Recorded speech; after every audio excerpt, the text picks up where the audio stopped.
Hello everyone, welcome to our channel. आज की class में हम सेट 7 डिस्कस करेंगे। ठीक है, आप सभी को पता होगा कि हम UP special MCQs series start किए थे। इसमें अब तक हमारी 6 क्लासेस हो चुकी हैं।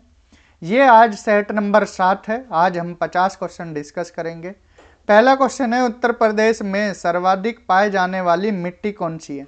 तो आज का चैप्टर रहेगा किससे, सोइल ऑफ उत्तर प्रदेश, यानी उत्तर प्रदेश की मिट्टी से संबंधित। तो सबसे ज़्यादा कौन सी मिलती है, गंगा और यमुना नदी बहती हैं और उसकी सहायक नदी भी। तो ये क्या करती हैं, अवसाद जमा करती हैं। अवसाद जमा करेंगी मिट्टी। तो यहाँ पर क्या है, एक तरह से ये जलोढ़ मिट्टी वाला प्रदेश जो मध्य मैदानी भाग है, कैसी मिट्टी यहाँ पाई जाती है, जलोढ़ मिट्टी पाई जाती है, एलुवियल सॉइल। ठीक है, ध्यान रखना, एलुवियल सॉइल यानी जलोढ़ मिट्टी उत्तर प्रदेश में सबसे ज़्यादा पाई जाती है। क्लियर। तो पहले क्वेश्चन का आंसर क्या हो जाएगा, सी, जलोढ़ मिट्टी। एक बार आपको रिवीजन थोड़ा सा करा देते हैं कि मिट्टी हमने वैसे आपको डिटेल में पढ़ाई हुई है, आप क्लासेस देख सकते हैं। तो देखो, 3 भाग में वर्गीकृत किया जाता है उत्तर प्रदेश को। एक भाबर और तराई वाला क्षेत्र, भाबर और तराई क्षेत्र। तो मिट्टी भी इस प्रकार से ही डिवाइड की जाती है, भाबर क्षेत्र की मिट्टी और तराई क्षेत्र की मिट्टी ये ऊपर की तरफ पाई जाती हैं। ये जो कंकड़ीली मिट्टी है भाबर क्षेत्र में, तराई में दलदली मिट्टी पाई जाती है। यहाँ पर पानी ज़्यादा होता है तो इसलिए दलदली मिट्टी पाई जाती है। फिर बीच में जो एलुवियल सॉइल है, जैसे खादर और बांगर, 2 पार्ट में डिवाइड किया जाता है। खादर नई जलोढ़, बांगर पुरानी जलोढ़ या पुरानी मिट्टी भी बोल देते हैं। फिर इनमें लवड़ी है, छारी है, भूर, काली और मरुस्थली मिट्टी पाई जाती है। अब ये मत समझना मरुस्थली यहाँ पाई जाती है, ये लिखने के पर्पज से बनाया। मरुस्थली यहाँ अलीगढ़, मथुरा, आगरा वाले क्षेत्र में मरुस्थली मिट्टी पाई जाती है। क्लियर। फिर बुंदेलखंड वाले क्षेत्र में आपको कौन सी मिट्टी, राकड़ मिट्टी, लाल मिट्टी, पड़वा मिट्टी, माड़ मिट्टी, भोंटा मिट्टी अलग अलग नामों से जानी जाती हैं। अलग अलग इनकी विशेषता हैं, हमने ये डिटेल में पढ़ाई हुई है। यहाँ हम उम्मीद करते हैं आपने वो क्लासेस देखी होंगी। नेक्स्ट क्वेश्चन है, जलोढ़ मिट्टी का निर्माण किसके द्वारा होता है। जैसा हमने ऊपर बताया कि नदियाँ जो अवसाद जमा करती है उनसे क्या है, एलुवियल सॉइल, जलोढ़ मिट्टी का निर्माण होता है। तो नदियाँ जो निक्षेपण सेडिमेंट अवसाद जमा करती हैं उसकी वजह से क्या है, जलोढ़ मिट्टी, एलुवियल सॉइल बनती है। उत्तर प्रदेश की जलोढ़ मिट्टी मुख्यतः किन नदियों द्वारा लाई गई है। अब हमने बताया जो मेन रिवर है एक गंगा है और एक यमुना है, ये प्रयागराज में मिलती हैं। लेकिन उससे पहले ये उत्तर प्रदेश में अच्छे से बहती हैं, सेडिमेंट जमा करती हैं। फिर इनकी भी सहायक नदी हैं, गोमती है, घाघरा है। ठीक है, अनेकों छोटी छोटी रिवर हैं और यमुना की चंबल है। ठीक, इसके अलावा और भी बाकी नदियां हैं। तो ये क्या करती हैं, सेडिमेंट जमा करती हैं। ठीक है, तो यहाँ पर गंगा और यमुना करेक्ट आंसर हो जाएगा। बांगड़ मिट्टी की विशेषता, बांगड़ हमने बताया पुरानी मिट्टी होती है, पुरानी जलोढ़।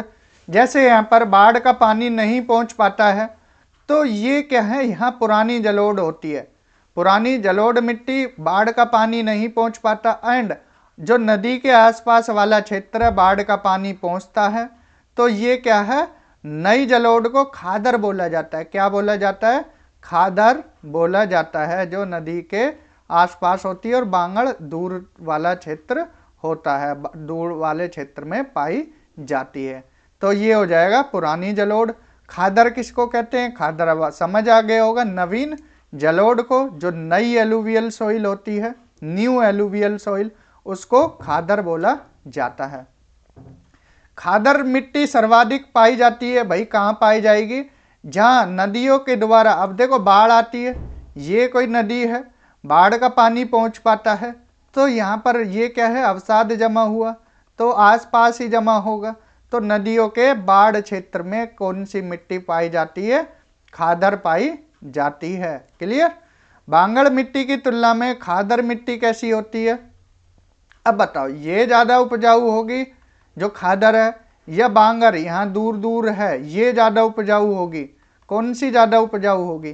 तो आप कहोगे सर जो नदी के आसपास मिट्टी होती है वही तो ज़्यादा उपजाऊ होगी। तो नदी के आसपास कौन सी होती है? खादर होती है, खादर। और नदी से दूर कौन सी होती है? बांगर होती है, बांगर। तो बांगर कम उपजाऊ होगी। ठीक है, कैसी होगी? बांगर मिट्टी की तुलना में खादर मिट्टी कैसी होती है? खादर तो अधिक उपजाऊ होती है। ठीक है, सवाल पलटकर पूछा जाए खादर मिट्टी की तुलना में बांगर होती है तो वो कम उपजाऊ होगा। क्लियर? सवाल को बस आप अच्छे से समझना, आंसर मिल जाएगा। तराई क्षेत्र की मिट्टी कैसी होती है?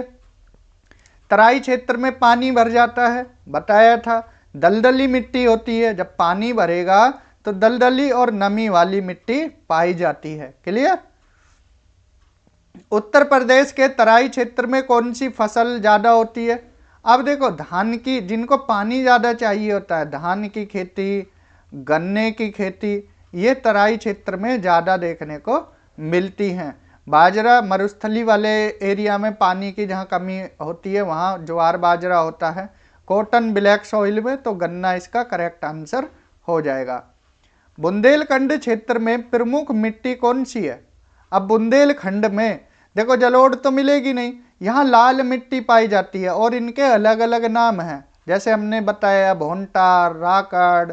ठीक है, तो ये अलग अलग मिट्टी पाई जाती है। तो लाल मिट्टी बुंदेलखंड वाले क्षेत्र में पाई जाती है। जब आप घूमने कभी जाओगे झांसी, महोबा, मीरपुर, इन क्षेत्रों में, तो देखोगे लाल मिट्टी यहाँ पाई जाती है।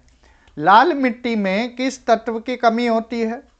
क्या लोहे की, एल्यूमिनियम की, नाइट्रोजन की या सिलिका की? तो जो रेड सॉइल है, रेड सॉइल में N2 की मात्रा क्या है? कम होती है। नाइट्रोजन की मात्रा, नाइट्रोजन कम पाया जाता है।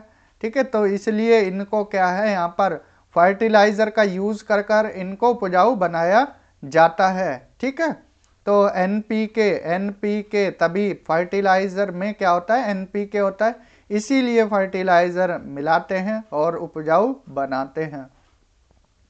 काली मिट्टी को अन्य किन नामों से जाना जाता है? देखो, काली मिट्टी को अनेक नामों से जाना जाता है, जैसे चरनोजम,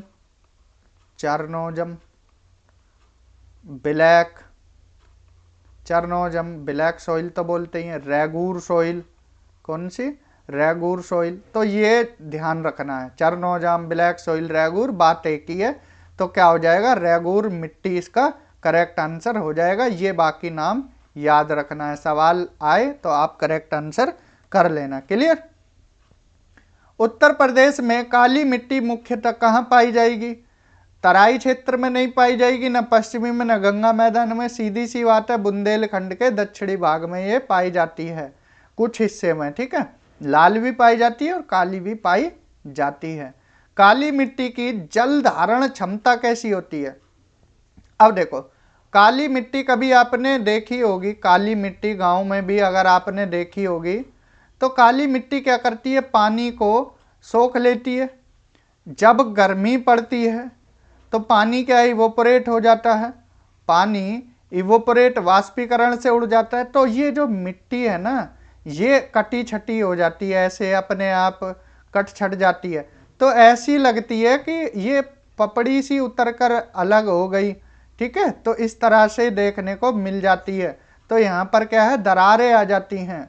इसको ऐसा बोलता है, सेल्फ प्लोइंग मिट्टी भी बोलते हैं, कि खुद से इसकी जुताई हो गई, खुद से जुताई हो गई। तो सेल्फ प्लोइंग, या इसमें क्या होती है? जल धारण क्षमता अधिक होती है। इसमें आप जितना पानी डालोगे तो ये फिर बाद में चिपचिपी सी हो जाती है। कैसी हो जाती है? चिपचिपी मिट्टी हो जाती है। ठीक है, तो ध्यान रखना है ये बातें। रेतीली मिट्टी सर्वाधिक कहाँ पाई जाती है? तराई क्षेत्रों में, नदी तटों पर, पठारी क्षेत्रों में या पहाड़ी क्षेत्रों में? अब रेतीली मिट्टी कहाँ पाई जाएगी? एक तो मरुस्थली, कहाँ? मरुस्थली में। अब मरुस्थली ऑप्शन में है नहीं, तो ये नदी के तटों पर पाई जाती है। ठीक है, ये बात ध्यान रखना है, ये जमा कर देती है, रेतीली मिट्टी वहीं आसपास पाई जाती है। भूर काली मिट्टी मुख्यतः कहाँ पाई जाती है? जो भूर देखा होगा आपने गांव देहात में भी, तो भूर किसको बोलते हैं? ये कहाँ ज़्यादा पाई जाती है भूर काली मिट्टी? पश्चिमी उत्तर प्रदेश वाले क्षेत्र में, ठीक है। भूड़ वाला क्षेत्र गांव में भूड़ भी बोल देते हैं या भूर बोल देते हैं, ठीक है, तो ये ध्यान रखना। भूर मिट्टी की विशेषता है, इसमें कम उर्वरता होती है, इसका जमीन अगर कोई किसान बेचता भी है तो इसका रेट कम मिलता है। भूर मिट्टी की विशेषता है कम उर्वरता, फर्टिलाइजर ज़्यादा लगता है, खाद ज़्यादा लगता है, उर्वरक ज़्यादा लगते हैं, तब उपजाऊ बनती है। मरुस्थली मिट्टी उत्तर प्रदेश में कहाँ सीमित रूप से? 3 जिले याद रखना, अलीगढ़, अलीगढ़ का कुछ क्षेत्र, मथुरा वाला क्षेत्र, मथुरा, आगरा वाला क्षेत्र, ये क्या है, यहाँ पर थोड़ी ये मरुस्थली मिट्टी पाई जाती है, तो पश्चिमी उत्तर प्रदेश में आ जाते हैं, तो यहाँ पर ये देखने को मिलती हैं। लैटराइट मिट्टी उत्तर प्रदेश में पाई जाती है। लैटराइट बहुत कम मात्रा में, देखो ना तो व्यापक रूप से ऐसी कोई मिट्टी नहीं है जो बिल्कुल नहीं पाई जाएगी, कहीं भी पाई जा सकती है। तराई में ये पाई नहीं जाती, तो सीमित रूप में ये मिट्टी मिलती है। ऊसर मिट्टी की समस्या मुख्य रूप से किस कारण होती है? ऊसर जो मिट्टी है यहाँ पर क्या है, सैलिनिटी ज़्यादा हो जाती है, सैलिनिटी ज़्यादा हो जाती है। मान लीजिए ये पानी है, इसमें नमक की मात्रा है, तो नमक की मात्रा है, पानी तो भाई ऊपर उड़ गया, नीचे क्या रह जाता है, जो नमक है, नमक इस तरह से वाइट वाइट परत बना देता है। वाइट वाइट परत एक तरह से ये पूरी फसल को बर्बाद कर देता है, फसल हो ही नहीं पाती इस मिट्टी पर, तो एक तरह से किसान के लिए बहुत दिक्कत वाली बात होती है। तो ये सैलिनिटी जो यहाँ पर क्या है, लवणता ज़्यादा हो जाती है, किस कारण होती है? लवणता के कारण, सैलिनिटी के कारण ऊसर मिट्टी की समस्या प्रमुख रूप से होती है। ऊसर मिट्टी में कौन सी फसल उगाई जाती है? तो जौ की फसल इसमें ज़्यादा होती है। तराई क्षेत्र की मिट्टी की क्या अधिक पाया जाता है? जो तराई क्षेत्र की मिट्टी है, दलदली मिट्टी, दलदली मिट्टी, दलदली मिट्टी में ह्यूमस ज़्यादा पाया जाएगा। क्या है? ह्यूमस ज़्यादा पाया जाएगा, तो ये बात ध्यान रखना है। मॉइस्चर ज़्यादा होता है तो इसलिए ह्यूमस ज़्यादा होता है, ठीक है। नमी होती है इसमें, नमी, मॉइस्चर, तो ये कोई भी शब्द याद रख लेना, आप इस क्वेश्चन को कभी गलत नहीं करोगे। गंगा के मैदान की मिट्टी किस प्रकार की होती है? ये तो बेसिक क्वेश्चन है, जलोढ़, एलुवियल। उत्तर प्रदेश की मिट्टी कृषि के लिए उपयुक्त क्यों है? क्योंकि अधिक उपजाऊ है, ठीक है, पर्याप्त नमी होती है और उपजाऊपन देखने को मिलता है, ठीक। पश्चिमी उत्तर प्रदेश की मिट्टी में किसकी अधिकता पाई जाती है? लवण की, लोहे की, ह्यूमस की, फॉस्फोरस की। अब देखो पश्चिमी जो वेस्टर्न यूपी है, वेस्टर्न यूपी में आप देख रहे होगे सिंचाई अच्छे से की जाती है, सिंचाई ट्यूबवेल वगैरह से पानी अच्छी मात्रा में मिलता है। तो ये क्या होता है, फिर हमने जैसा बताया पानी इवोपरेट हो जाएगा, तो यहाँ पर क्या है, जो सैलिनिटी है वो ज़्यादा भी देखने को मिलती है। पंजाब वाले क्षेत्र में मिट्टी में सैलिनिटी ज़्यादा देखने को मिलेगी, तो उत्तर प्रदेश के किस क्षेत्र में? पश्चिमी उत्तर प्रदेश में देखने को मिलती है लवण, ठीक है, सैलिनिटी, ये ध्यान रखना। लाल मिट्टी का रंग किस तत्व के कारण लाल होता है? तो लोह ऑक्साइड के कारण, ठीक है, आयरन ऑक्साइड बोल सकते हो, आयरन ऑक्साइड। लाल मिट्टी का रंग किसकी वजह से? लोह ऑक्साइड के कारण लाल होता है। बुंदेलखंड क्षेत्र की मिट्टी में क्या कमी होती है? तो इसमें क्या है, जल की कमी होती है, ठीक। खादर मिट्टी में किस प्रकार की पैदावार अधिक होती है? तो खादर में अगर आप देखोगे धान की खेती अधिक देखने को मिलती है, उपजाऊपन होता है।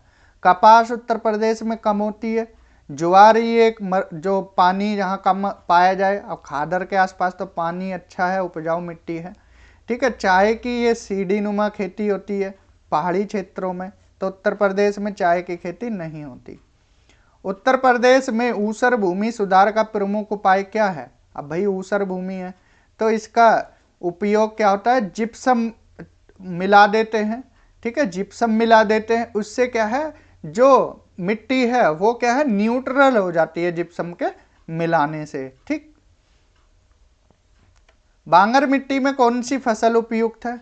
बांगर में तो गेहूं की फसल होती है, ठीक है, बांगर क्षेत्र में। तराई क्षेत्र का विस्तार किन जिलों में है? आगरा मथुरा में तो नहीं है, आगरा मथुरा में मरुस्थली है। ना ही झांसी ललितपुर, ये क्या हो जाते हैं बुंदेलखंड वाले क्षेत्र में। वाराणसी गाजीपुर पूर्वी क्षेत्र है, तो लखीमपुर और पीलीभीत ये तराई क्षेत्र में आता है। उत्तर प्रदेश की मिट्टी में किस तत्व की सामान्यतः कमी होती है? यह अभी हमने बताया था, नाइट्रोजन की कमी, N2 की कमी मिट्टी में देखने को मिलती ही मिलती है। रेतीली मिट्टी की जल धारण क्षमता होती है, कैसी होती है? कम। रेतीली की कम होती है, रेतीली मिट्टी की कम और काली की ज़्यादा। रेतीली में पानी की कम होती है क्षमता, जल धारण क्षमता, और काली में जल धारण क्षमता ज़्यादा होती है। कैसी होती है? ज़्यादा। तो ये पॉइंट ध्यान रखना है, दोनों पॉइंट। काली मिट्टी किस फसल के लिए प्रसिद्ध है? तो ये आप सभी को पता होगा, कपास के लिए, कॉटन के लिए। इसको ब्लैक कॉटन सॉइल भी बोला जाता है। भाबर क्षेत्र की मिट्टी कैसी होती है? भाबर क्षेत्र में पथरीली और दलदली तराई में, दलदली तराई में, ठीक है, ये ध्यान रखना है। पथरीली होती है, छोटी छोटी कंकड़ पत्थर होते हैं इस मिट्टी में, क्लियर। भाबर क्षेत्र में, तराई में दलदली। तराई क्षेत्र भाबर के बाद स्थित होता है, क्योंकि अब मान लो ये भाबर क्षेत्र है, तराई इसके नीचे है, तराई इसके नीचे है, ये हमने डिटेल में बताया है आपको। तो यहाँ पर जल सतह पर आ जाता है, या भूमि ऊंची होती है, चट्टाने होती है, वर्षा, तो जल सतह पर आ जाता है, यहाँ छुप जाता है, यहाँ सतह पर आ जाता है। उत्तर प्रदेश की कृषि अर्थव्यवस्था पर आधार है। उत्तर प्रदेश की कृषि अर्थव्यवस्था का आधार क्या है? कौन सी मिट्टी है? जलोढ़ मिट्टी, एलुवियल सॉइल। ऊसर मिट्टी में पीएच मान होता है, कैसा होता है? देखो ये क्षारीय होती है, एल्कलाइन होती है। कैसी? एल्कलाइन ऊसर मिट्टी होती है, ऊसर एल्कलाइन यानी क्षारीय, ठीक है। कैसी होती है? क्षारीय, बेसिक। आप इसको किसी भी तरह से याद रख लेना, बेसिक, ठीक है, एसिडिक नहीं होती, बेसिक होती है, तो क्षारीय याद रखना है। ऊसर मिट्टी का पीएच मान 7 से क्या है? ज़्यादा होता है। 7 से कम पे एसिडिक होती है, 7 से अगर कम होगा तो एसिडिक, 7 से ज़्यादा होगा तो बेसिक, क्लियर। क्षारीय, ये अम्लीय, ये क्षारीय।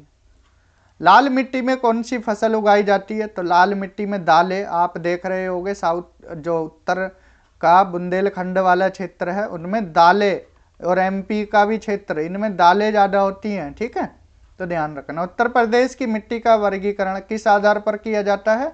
तो उत्पत्ति और संरचना के आधार पर, जो हमने ऊपर अभी डायग्राम ही दिखाया था। जैसे उत्तर प्रदेश को भौगोलिक हम डिवाइड करते हैं, भौगोलिक विस्तार से मिट्टी को भी इसी आधार पर वर्गीकृत किया गया है। मध्य गंगा मैदान की प्रमुख मिट्टी है, मध्य गंगा मैदान में जलोढ़ पाई जाती है। उत्तर प्रदेश की मिट्टी में फॉस्फोरस की मात्रा कैसी होती है? कम होती है, नाइट्रोजन की भी कम होती है। बुंदेलखंड क्षेत्र की मिट्टी का रंग लाल होता है, ये अभी बताया है। तराई क्षेत्र की मिट्टी में जल भराव का कारण है उच्च भूजल स्तर, ठीक है, ये ध्यान रखना है। उत्तर प्रदेश में मिट्टी अपरदन का प्रमुख कारण क्या है? जल का भरना, ठीक है, जल का भरना। राजस्थान में किससे होती है? वायु से, लेकिन उत्तर प्रदेश में जल से। खादर मिट्टी प्रति वर्ष नई क्यों बनती है? बाढ़ द्वारा, बाढ़ के कारण। बांगर मिट्टी में किसकी मात्रा अधिक होती है? तो बांगर में थोड़े कंकड़ मिलते हैं। उत्तर प्रदेश की मिट्टी में सबसे उपजाऊ क्षेत्र कौन सा है? तराई क्षेत्र है। इन चारों में वैसे तो क्या है? मध्य क्षेत्र है, मध्य मैदानी क्षेत्र है, मध्य मैदानी, ठीक है, लेकिन वो ऑप्शन में नहीं है, तो फिर क्या है? तराई आएगा। ऊसर भूमि सर्वाधिक पाई जाती है। ऊसर भूमि कहाँ पाई जाती है? पश्चिमी यूपी में। एंड उत्तर प्रदेश की मिट्टी का राष्ट्रीय महत्व किस कारण है? कृषि उत्पादन के लिए। तो ये थे हमारे 50 क्वेश्चंस। तो आपको डेली बेसिस पर मिलते रहेंगे, 1-2 दिन क्लास नहीं हुई थी, तो ये डेली क्लासेस चलती रहेंगी, आपकी प्रैक्टिस कराते रहेंगे यूपी स्पेशल की। तो चैनल को सब्सक्राइब कर लेना है और ज़्यादा से ज़्यादा शेयर करना। तो आज की इस क्लास में इतना ही। Thank you, have a good day.